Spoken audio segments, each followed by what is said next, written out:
Right, afternoon everybody. Thank you for joining me this afternoon on the last of our series of webinars. Today we're going to be talking a little bit about training development in general, so a slightly different format to the other ones that we've been doing. If you've missed any of the previous week's training webinars, they are available on the CiteCare website. So if you log into the CiteCare website, you can go back, view the handouts and view the lectures of any of the ones that we've done over the lockdown period. And from there you'll be able to see what's coming up in the future as well. So welcome today, we're going to our training development. I'm Anthony Blackman and I'm Director of Training here at Insight Optical Training. We partnered up with CiteCare back in October to start doing some training pieces together. And during the session, we're going to talk about what we've got coming up in the future for you as well. So during the next 50 minutes or so, we're going to look at some of the benefits of staff training. We're also going to think about the what, when and how staff training, think about what you need to consider before you start spending your money on training. Also look at the options that are available to you, because there's lots of options out there. Some of them at the moment with social distancing and lockdown are not possible, but there are still other options out there to you to develop your teams. And then we're going to end with a bit about the new CPD scheme that's coming in from the General Optical Council for the new cycle. So CET is going and CPD is coming in. And I'm going to cover a little bit about that while that's out for consultation at the moment. So think about why invest in staff training in the first place. Well, there's lots of different benefits to it, but try and sort of summarise those for you. Start off with actually, if you invest in your teams, that's going to actually improve their morale and motivation in the business. You're therefore less likely to have as high as staff turnover. So if you haven't got to go through the cost and the time of recruitment and trying to train up a new member of staff, if you just spend some time on your existing teams. More thinking about the skill set. So if your employees can have more skills and can do more things, they're going to be more efficient and more productive in your business. That's all going to lead to fewer errors, so less waste in terms of products and time, and ideally more profits in the business as well. And we know when we open, we're going to be seeing less patients, so we need to be more efficient in how we are running things. And similarly, having a more flexible workforce is really important as well. So I'm back to work tomorrow. I've been called back for some other dispensing opticians because I'm a dispensing optician, I'm also a lab tech and a contact optician. So my employer's thinking, well, who can do more in the business? Those people are more important and more vital to have at the moment. And similarly with support staff, we've got someone who only works on reception, we've got somebody who does pre-screening or helps with frame choice. Yeah, if your staff are more flexible and can do more, then that's a benefit to your business. But similarly, more highly skilled, better trained and more enthusiastic staff are going to actually give better customer service and improve your customer experience. And we know that actually that thing around customer experience does develop into customer loyalty and how much they're going to spend, and also recommend you as a business to other people. So that's going to maintain and grow your business. But similarly for the actual employees themselves that receive the training, they're going to feel much more appreciated at work. They're going to be happy, have higher morale, more loyal to you as an employer. But also they're subconsciously going to have more job security in their mind. They're going to need less supervision, and in some instances, not always, but sometimes there may be some higher pay or a bonus for them as well. So it's kind of a win-win-win situation here by thinking about how much you can train up staff and different options. Now, over the years, I've worked with several different businesses, and there is a set process when it comes to developing staff. Fortunately, a lot of businesses tend not to follow the principle I'm about to show on the screen here. So start off with, before you actually start shelling out money on training, you need to think about what is it that you want the person receiving the training to be able to do or know at the end of it. And look at their current skill set. What is it they do at the moment where they could do better in their competence levels? And from that analysis, we can then work out the training gaps. So we'll go through that on the next slide. And at that point, you can then start thinking about the actual training itself and what that's going to look like. And then the last part, which again, a lot of employers don't do very well, is actually evaluating the outcome of that training. So what's been your return on the investment? Has it delivered what you wanted it to deliver? Because if it doesn't meet your expectations and it doesn't deliver the outcomes you wanted, then that means you need to go back and plan something different for next time. So let's focus on some of these areas in a bit more detail. So we'll look at, first of all, the actual needs, and we call that training needs analysis. So this is looking at actually what is it that your teams need to be trained on. There's a few different methods for this. I'm going to show you the most common one that's used in learning and development circles. And this one looks at 3 levels of engagement. Here we have organisational, we have operational, which is the actual team themselves, and we have the individual. So this model is the McGee and Thayer one. This is most commonly used and the sort of simplest to understand. So what we normally start off with is an organisational level and drill down.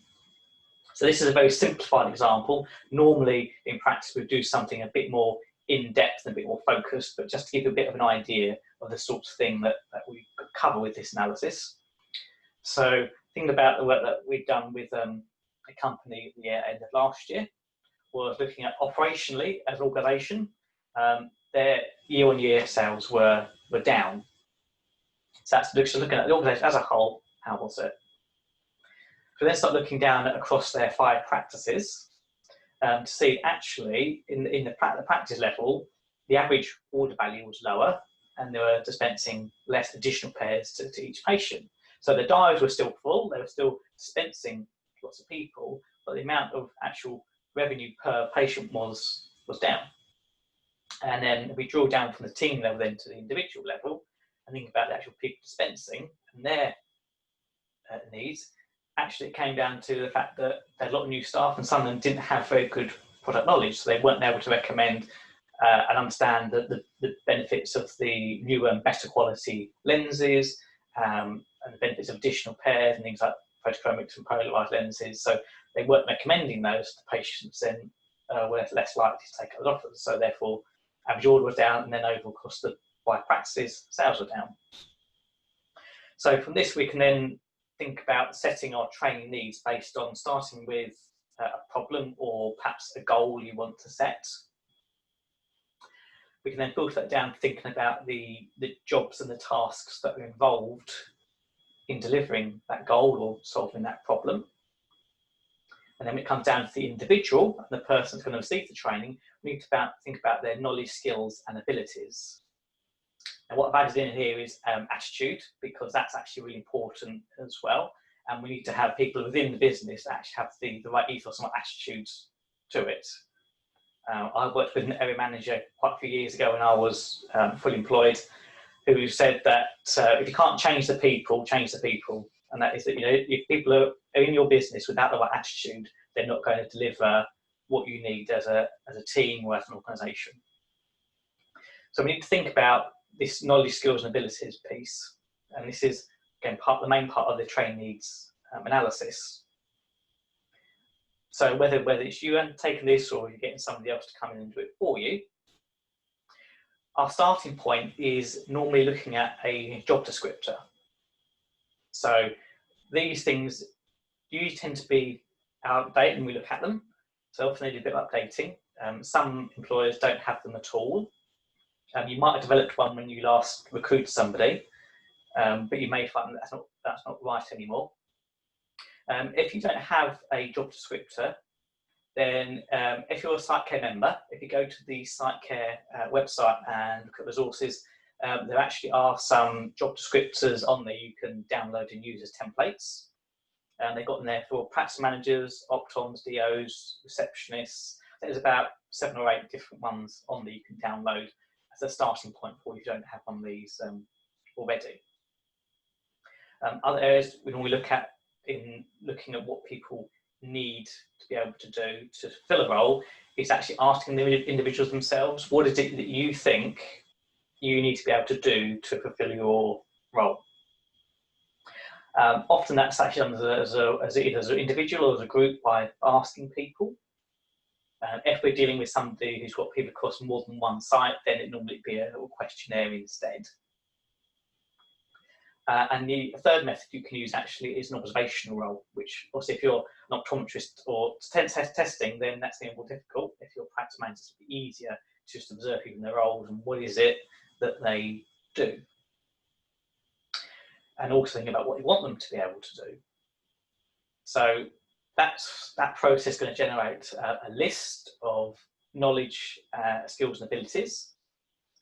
We can then get people individually to rate their competence and how capable they feel in those areas.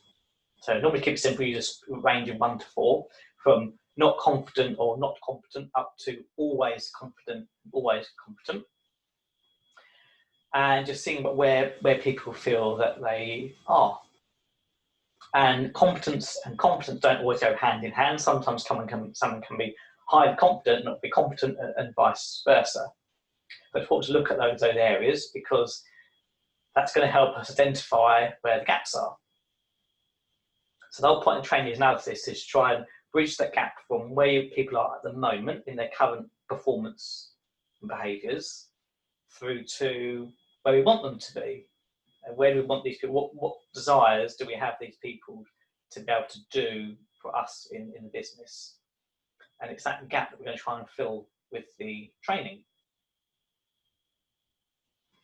So it was important then that once we've got this list and we know what the people need to be trained on, we've highlighted the areas that it is, whether it's dealing with the patients on the phone, is it still with sort of pre-screening, is it still with frame selection? They're all different aspects, and it may be different from each individual people, and that's where some businesses go wrong, is that they do a paintbrush approach of just saying that everybody's going to have the same training, and actually that's not the best way to spend your training budget.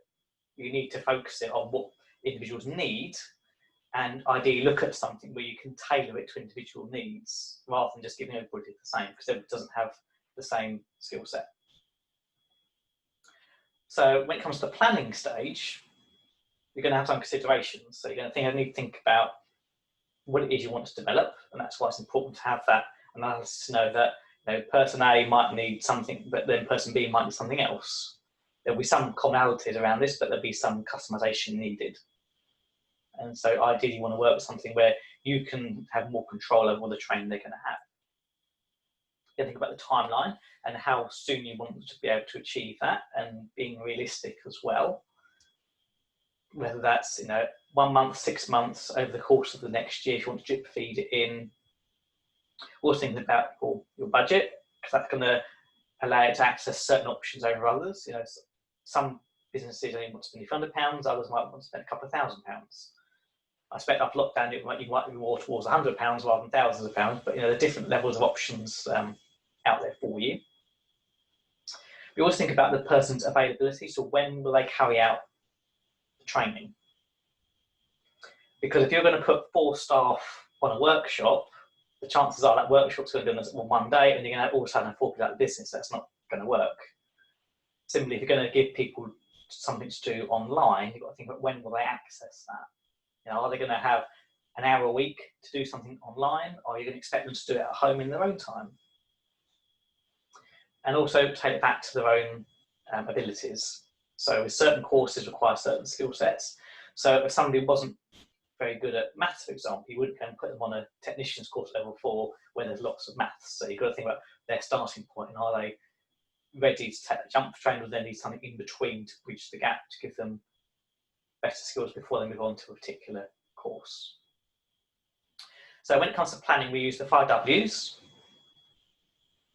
You'll recognise these as open questions, but what we really ask is, the first question to ask, from our point of view as a sort of planner and plan training, is,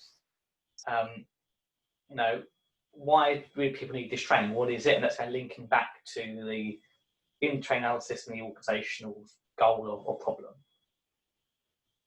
We're thinking about who are the participants. So who is going to be doing the training? Is it a receptionist? Is it a practice manager? Is it an optometrist?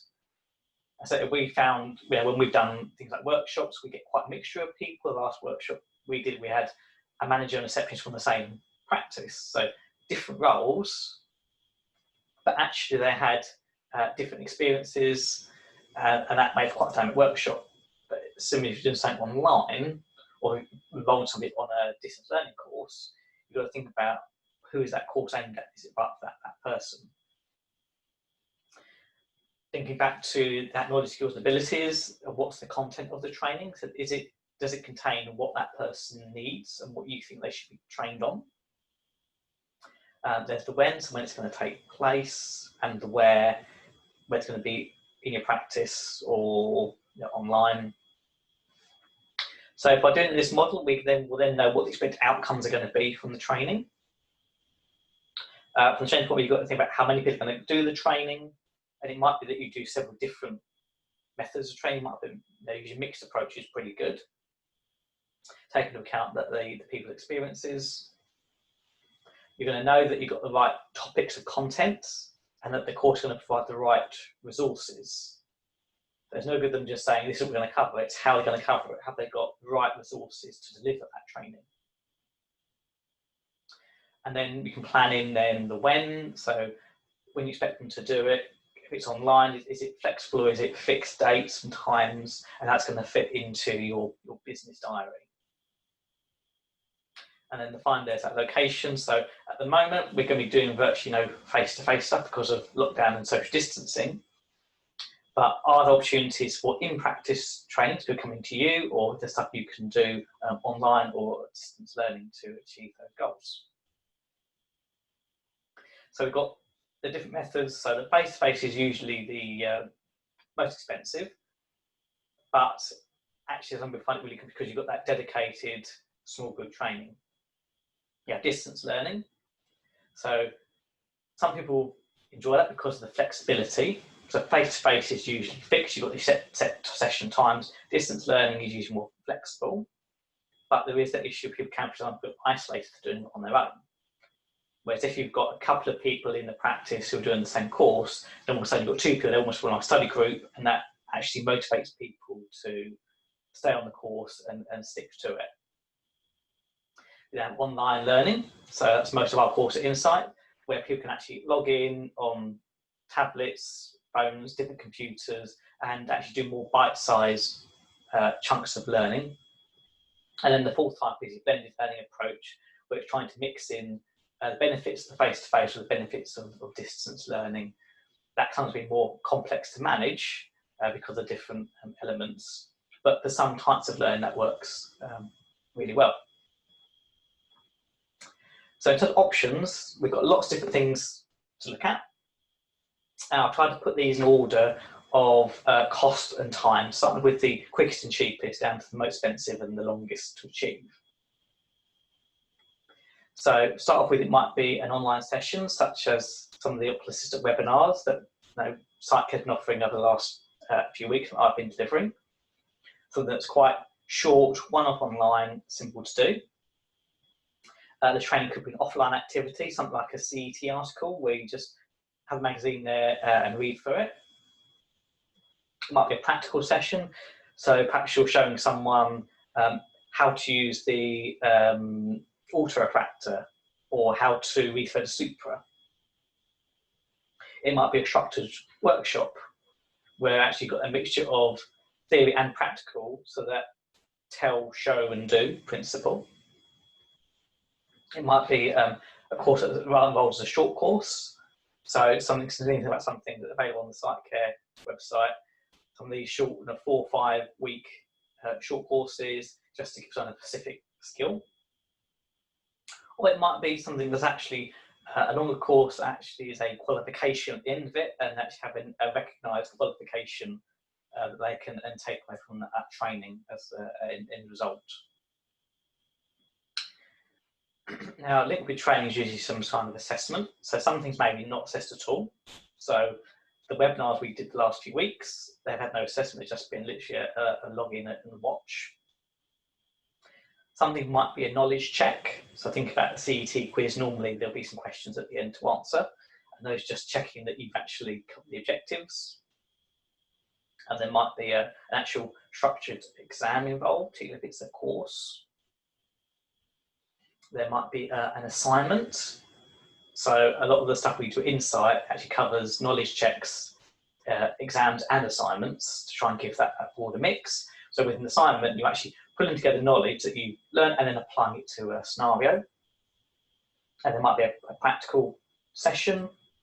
And the last option is a portfolio of evidence. So that's usually for larger qualifications or apprenticeships, which we're going to come on to later on.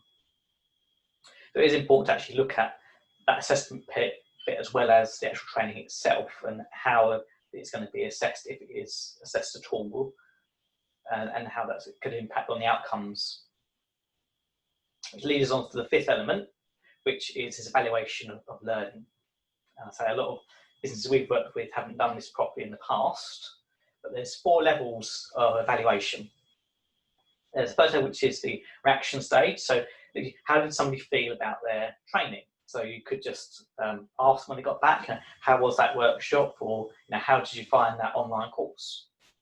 And we do it by doing evaluations, and we send people questionnaires or some short surveys to just get some feedback on what their highs and lows of the sessions. And the second level is actually their learning. So what is it they learned? Now, if someone's done an assignment or an exam, then actually there's some proof of actually have they learned something, but there's nobody actually asking them, what is it you've learned? Actually, if they can remember. Now, the third area, and this is where, as a business, it's important to make sure you're getting good return on your investment in training, is actually the behavioural level. So has that piece of learning, whatever it is, has it actually changed someone's behaviour in their job? Because if someone then is exhibiting the right behaviours that you want, you know it's achieved its aim. And most importantly for an organisation is actually, has that training led to a change in results? Has it led to a positive change? And from that you can then say, yes, actually there's been a good return on that investment in training. You know then that it's worked, and then that actually then give you that momentum then to spend some more because you know you've got a good return on that investment. If you're not evaluating training properly, then literally you're spending money without knowing whether it's working or not. And in order to get the most out of training, with a training provider, we need to make sure that we're providing this information in a way that actually most people are going to benefit from it. And we all learn in different ways. And the most common model for that is the VARC model. So visual, auditory, read, write, and kinesthetic. So people learn by seeing, listening, doing, or reading. So this is a model going back to the late 70s. It's still really heavily used within learning development sectors because actually it's got a lot of evidence behind it now that although people are not exclusive to one of these, we have personal preferences of how we like to learn. So I know that actually I'm more towards visual and a little bit of auditory and reading, but that's visual my predominant method of learning. For somebody else, it might be listening. So it's important then, therefore, that when we're developing material, we're developing training in a way that's going to cater for all types of learners, and not just saying that here's something to read, off you go, learn the course. That's not helping the other types of learners. So I say no one's exclusive to one of these, but they have a preference. So the first style is the visual learner, so that's using their eyes. They like to be able to see things and visualise them in their heads. So that's things like graphs, diagrams, charts, helps them to be able to take information and visualise it in their head. So if you're a visual learner, the best way to achieve that really is things like colour coding, the use of flashcards to remember diagrams and pictures, formulas. Actually doing diagrams as well to take, particularly if you've just got just plain text, trying to take that into a diagrammatic format to remember it. And these people tend to like using sort of post-it notes positioned around with different sort of phrases and lists on them.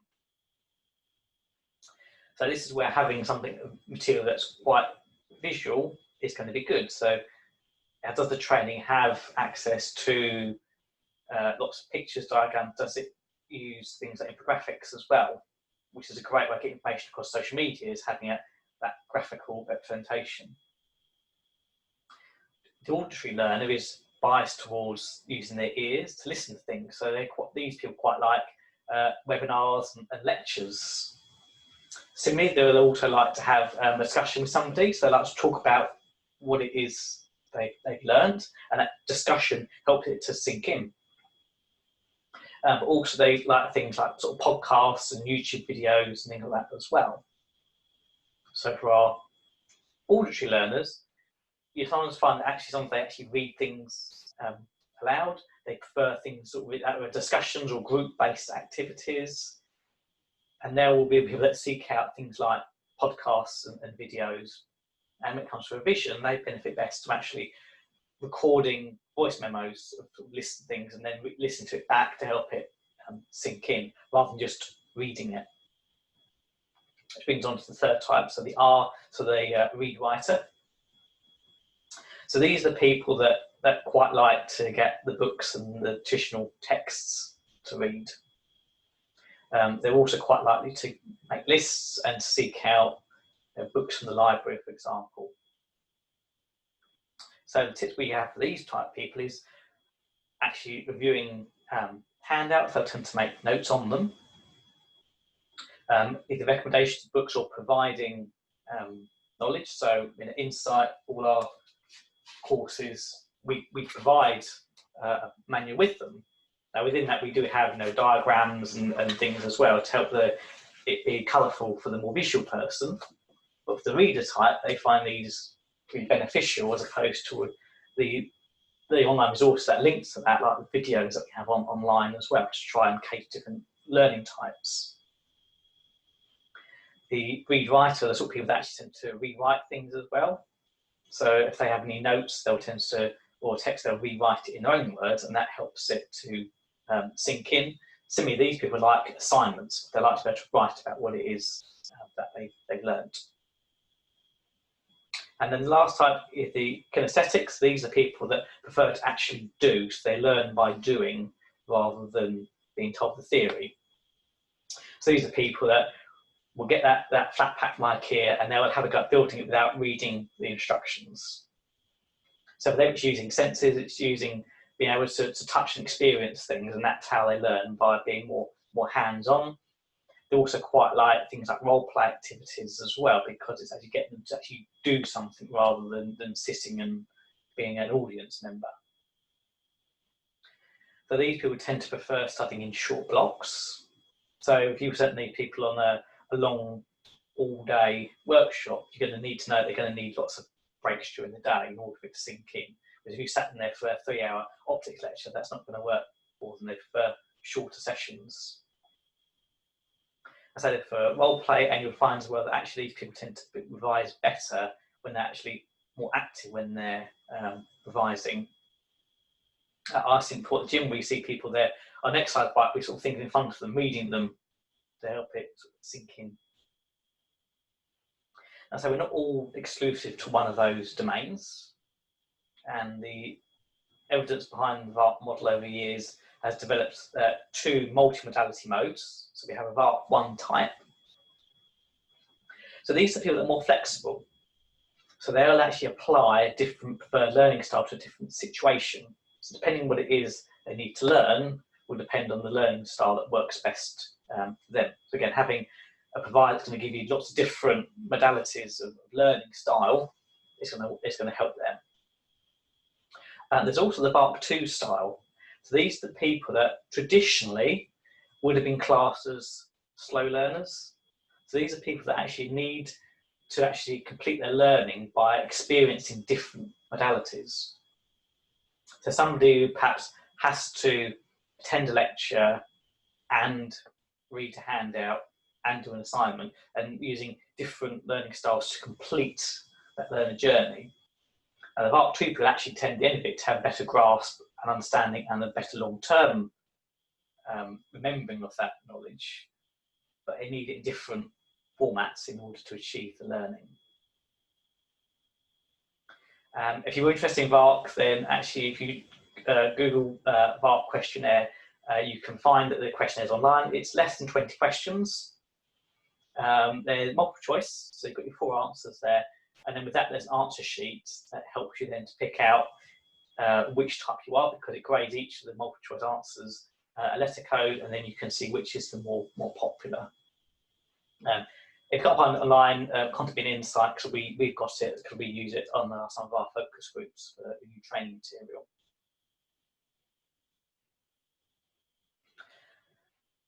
So we've looked at the training journey, and we said about the importance of actually have that learning being impactful and changing behaviour and performance. And that brings on to another model, which is the Kolb reflective cycle. So we class that as the do, review, conclude and adapt. So by doing something, i.e. the piece of training, whatever that might be, once someone's completed that, they can either review it, so that's like an assessment, or perhaps they actually cause to reflect on what it is that they've learnt. After that, we get the conclusion of what it is they've learnt, or perhaps what it is that they're actually able to do. And then that leads to the adaptation phase, so how they change their behaviour, and from that change in behaviour, that then impacts on the performance, and they're going to perform better. So that's a simplified version. The more academic version is the experiential learning cycle, which is what we were taught as lecturers when training at university, which is around this actual experience, observation, conceptualisation, experimentation. But effectively, it's what's on the right is the complex version, what's on the left. And it's really actually taken that, yes, you've done the training, but it's what comes after the training and actually putting that training to good use.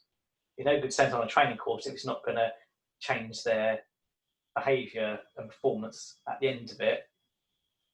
So they need to follow this cycle and be sure they can be supported to actually achieve this, achieve a good outcome on the training.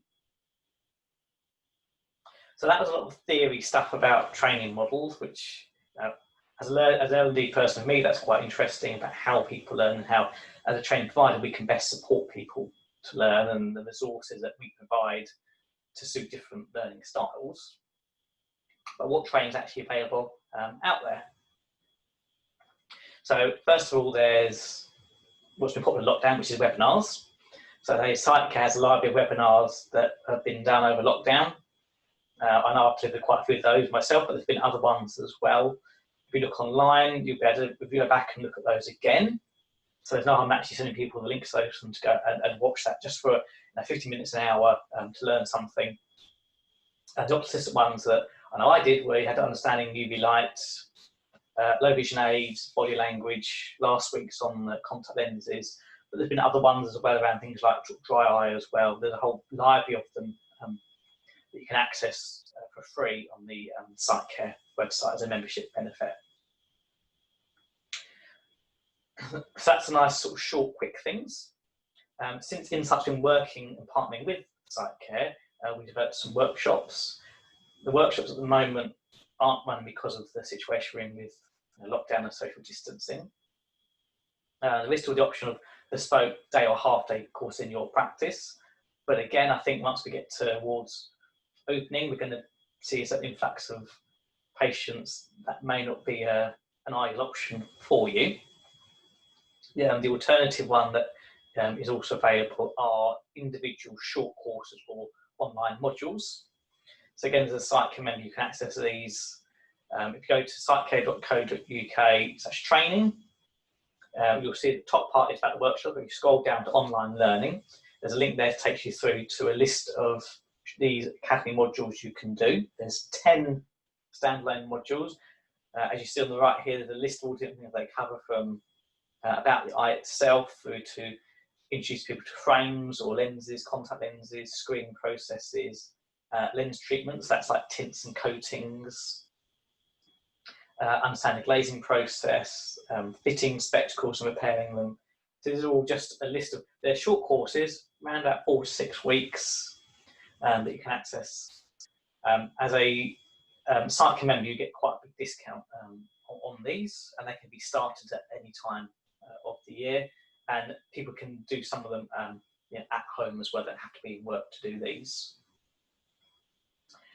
If you want something a bit different to a short course, I want to do a proper course that leads to a qualification. We'll have some of those as well. So at Insight, our courses are endorsed by NCFE, so that's a national awarding body accredited with Kolb. And they accredit our training and they issue the qualification at the end.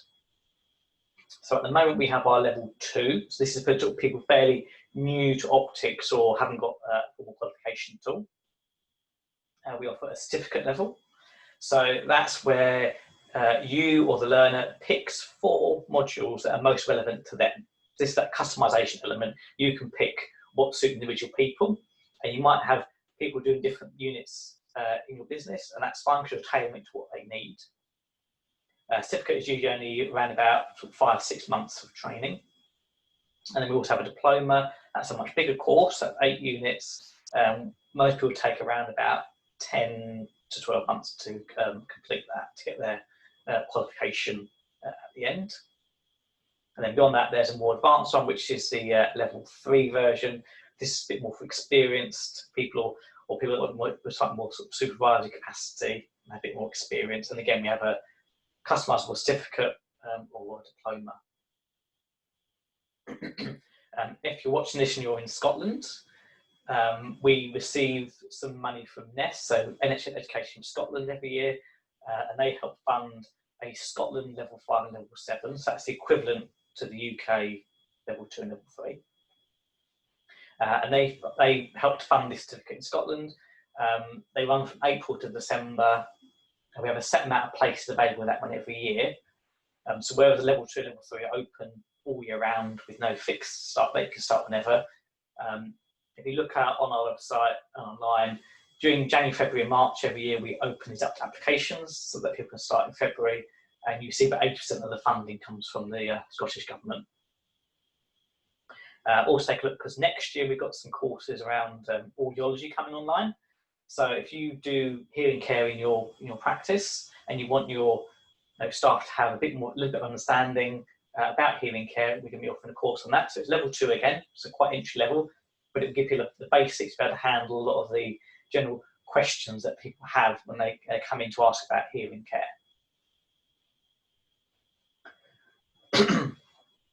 So a little plug for us really, why do these courses? Well, most of our courses start any time of the year, so you don't worry about start dates. We don't worry about strict weekly timetables because work does get in the way, family life gets in the way. You can't dedicate the same amount of time every single week to doing something. That's also why we don't bother with having weekly assignments, because if you've only got a few hours available and you have to do a weekly assignment, people end up spending more time on the assignment rather than on the actual learning, which is a bit of a waste of time really. You want people to spend time learning something before you actually assess them. In terms of our qualifications, they do have some exams, but we set those online tests. Take about half an hour, and people do them in their practice, and we run them all year round. So you don't worry about trying to tie up your training to timetables. We are flexible enough to be able to set the assessment around individual learners. So when somebody is ready, they can apply for the exam and take it, rather than having to wait until June or December. We run them throughout the year, and because I do them in the practice, it's nice and quick, half hour just to squeeze into a working week. As I say, we've got our printed manuals. We do a lot of online stuff with that manual. Links in this, they work together. So you have the printed kind of manual, and then there's the online. So there's videos, presentations, downloadable resources. We also do self-marking, sort of self-check quizzes to check knowledge as people go through the training, so they know if they're actually learning or not, and how that will boost their confidence before they take any test. And we're also quite lucky because since we started, we've got quite a good network of experienced tutors and of course the examiners as well at the end that help to make sure we're providing good quality training through the endpoint assessment. And we also develop it online with our app. So that's allowed people not only to access it on their desktops at home or work, but also on their phones, tablets, whether it's Windows, Android, iOS. And the practices that are spending a bit more money, because we only work with independents, we don't work with any of the multiples or any of the big chains. We do offer these introductory payment plans, so we can discuss with you how you want to. Do you want to pay it up front, which if you're doing a short course is fine. If you're putting somebody through a qualification that's going to take them several months, you might want to pay a bit as they go, and that's fine as well. Particularly at the moment, the cash flow is a little bit slower, you might want to be able to break it down to smaller payments. The other thing that's coming up later this year is the Optical Apprenticeship. Now, this apprenticeship has been available for a couple of years now. But it's only been available to the likes of Specsavers and Boots because they've got training departments and they've already been drawing down government funding in the past. So they're levy payers. So if you are if you have a wage bill of £3 million or more, you pay a levy, and that levy goes to apprenticeship fund, and then you draw it down to pay for training. Insight, we partnered with a very experienced company called Training 2000 that run a lot of different apprenticeships and have a lot of experience in government processes and funding. And they're part of the University of Central Lancashire, which offers dispensing optician courses in optometry.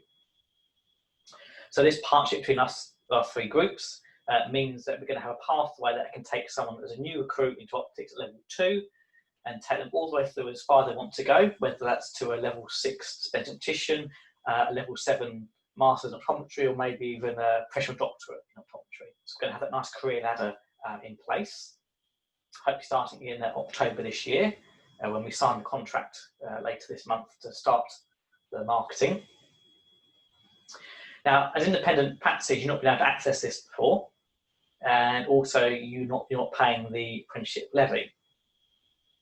But through working with Training 2000, we can access government funding for you, which means that actually you will only pay a small proportion of the fees. So the idea is that over 80% of the apprenticeship fee will be drawn down from the government funds, and you'll just pay 20% of the cost over the course of their 12-month apprenticeship. So it can give you access to the same sort of training that the large companies have been benefiting from over the last few years.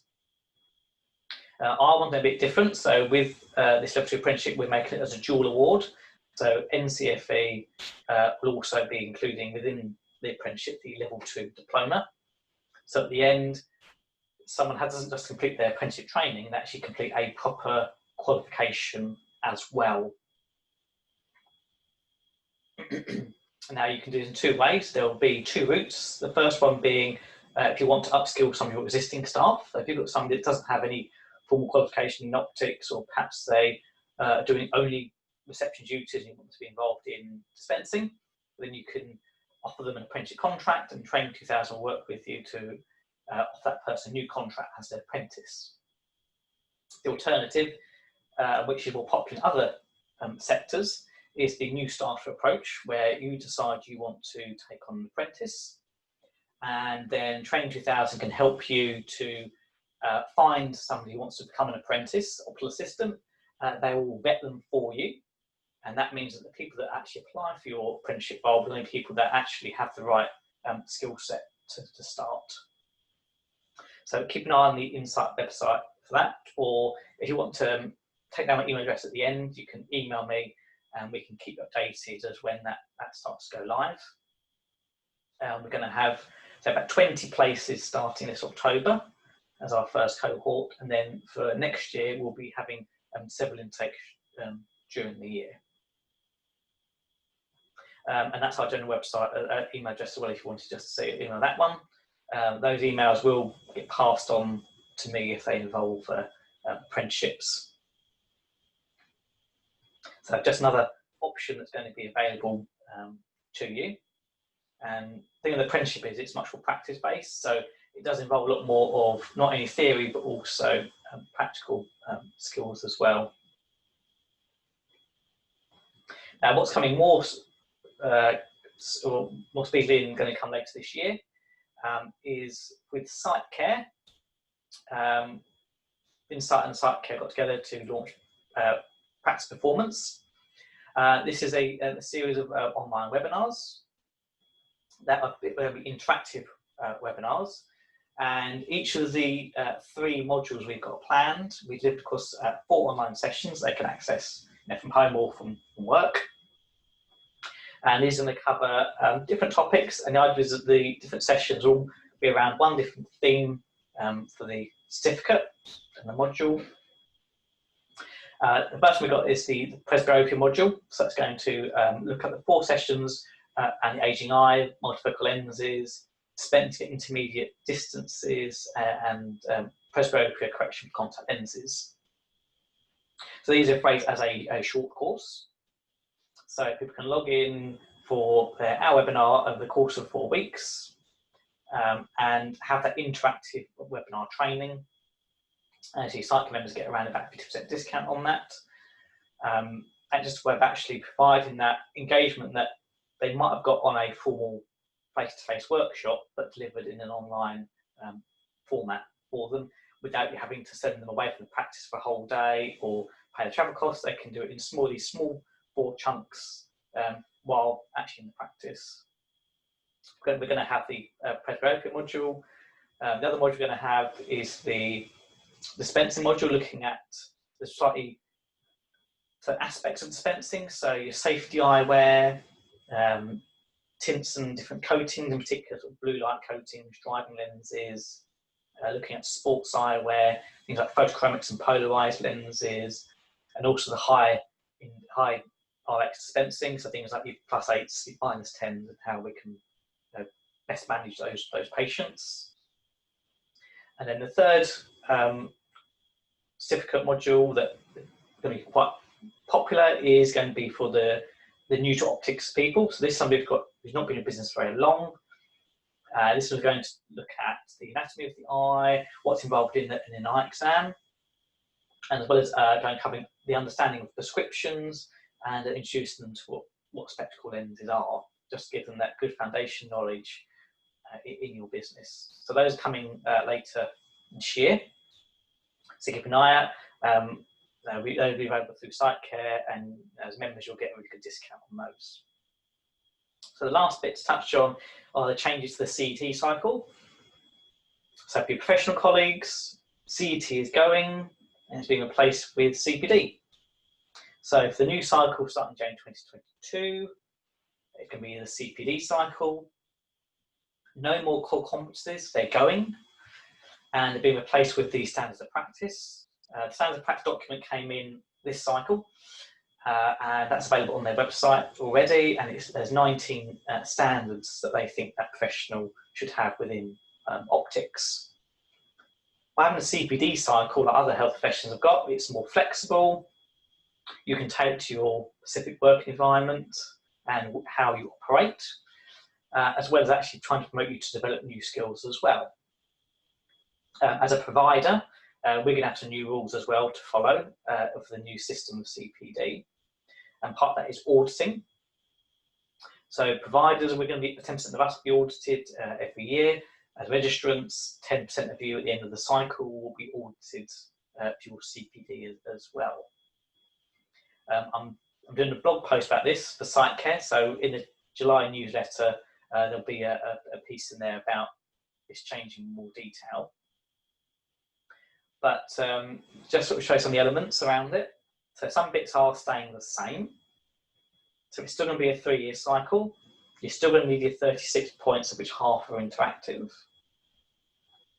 If you're a therapeutic optometrist, you're still going to need your 54 points, so your 36 normal ones and your 18 therapeutic graded ones. CLOs like me are going to still need our 18 contact lens points. And although reflection and peer review is still a core part of this cycle, DOs won't have to do peer review. It's still going to be for optometrists and CLOs. So those elements are like we do now with CET. But the biggest change really is this moving away from the core competencies. So we've got our standards of practice. They're going to be divided into 4 domains around professionalism, clinical practice, communication, and leadership and accountability. So certainly domains 2 and 3 are going to be very similar to what we do now. And the idea over the 3 years, you do 1 piece of CET across each of these domains. We've actually got to do 36 points. Getting 1 in each should be fairly straightforward. So less onerous, less of a tick box exercise. The big element of this is around reflection. So at the beginning of this, I was talking about actual reflection and the flip cycle. This is going to be key in the new CPD cycle. So at the beginning, when we register in January 2022, we're going to have to develop a CPD plan, and the GOC are putting together some guidance around that and guidance on reflection as well for us. And during the cycle, we expect to do a certain amount of reflection on our learning as well. And at one point in the cycle, whether it's during or at the end, we need to have a reflective professional conversation with a colleague. It won't have to be identical colleagues. So it doesn't mean that optometrists speak to optometrists and a DO speaks to a DO. You can speak to another health professional. That doesn't have to be the same profession. That could be an ophthalmologist, an orthoptist, a ophthalmic nurse, your optometrist, your CLO. And that's to actually reflect your CPD plan to make sure that it's relevant and that you've got the right objectives in there. So guidance is going to be coming out on this, but it's a way really of actually reflecting on that plan of action and that knowledge you're gaining. So that's a bit more in depth than CET at the moment, where we just sort of turn up, do something and then accept the points. The new scheme is going to be more around actually reflecting on that knowledge you've gained, but across less competencies. So I'll tell you more about that in the July blog. Site care. That's the end of this presentation. If you've got any questions, we've got a question answer box for you to ask any questions. If you want to contact me, got my email address, website there.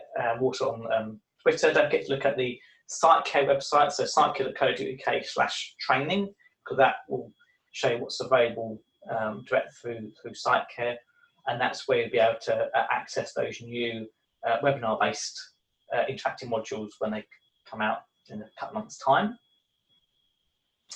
Also, don't forget, it's some way away for next year, but in February, March next year, we've got the 20th of February to 1st of March is the Site Care Conference. That's a really good opportunity to bring your teams along, because that's got stuff for business owners, managers, professionals. Insight, we're going to be there running some workshops for support staff as well. So my final point really is there's lots of different training options out there. If you're going to be spending money on training, spend it wisely, work out what it is you actually need. If in doubt, speak to providers as well. We can help you discuss those options and what's best for you. And ideally plan it out. Think about what it is you want people to achieve and by when. And there's options out through Site Care for all types of interactions of face-to-face, online, distance learning. So do take a look. And ask away. We're here. So we've got a couple of questions. So I've got something about apprenticeships in Wales. At the moment, Training 2000 is only registered as an apprenticeship provider in England. So our first group will be for England. Once we know that works and we can prove the system works, we can look at other areas.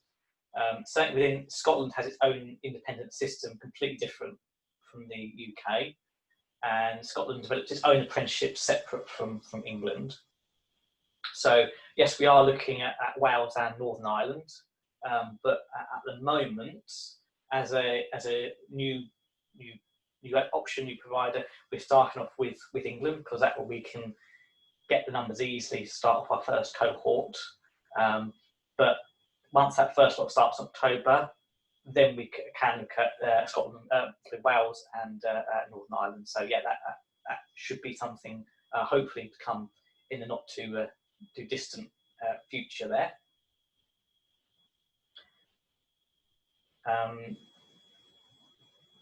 someone asked about pricing. So yeah, there are some prices on the CiteCare and Insight websites. So the upcoming interactive short courses that are webinar based are going to be £8 for CiteCare members. If you want to do the proper qualifications, then the level 2 certificate is £400 and diploma £800. When you're applying, if you let us know you're a CiteCare member, you get 10% discount off of that. So with that, I think it's quite competitive there. £400 to get a formal qualification across 4 modules. I think it's pretty good. Another question about apprenticeships. People do training prior to the apprenticeship. So the apprenticeship as a timeline is fixed, that it has to be 12 months of training. If somebody has already done elements of the training, then yes, there is accreditation of prior learning. And as part of the application, so when an individual applies to start the apprenticeship, we go through their actual current knowledge and previous training experience, and where they've actually already completed some of the elements of the apprenticeship, we can sign those off at the beginning, so that during their 12 months, because it can't be less than 12 months, they will have less to do then in that training. So they don't have to repeat what they've already learnt. There is that ability in there to do that, and that's one of the advantages of Insight partnering with Train 2000, is that we've got the experience, they've got the experience of apprenticeships, so it kind of works quite nicely. Another question about is this training conducted via online elements, or is it off-site learning?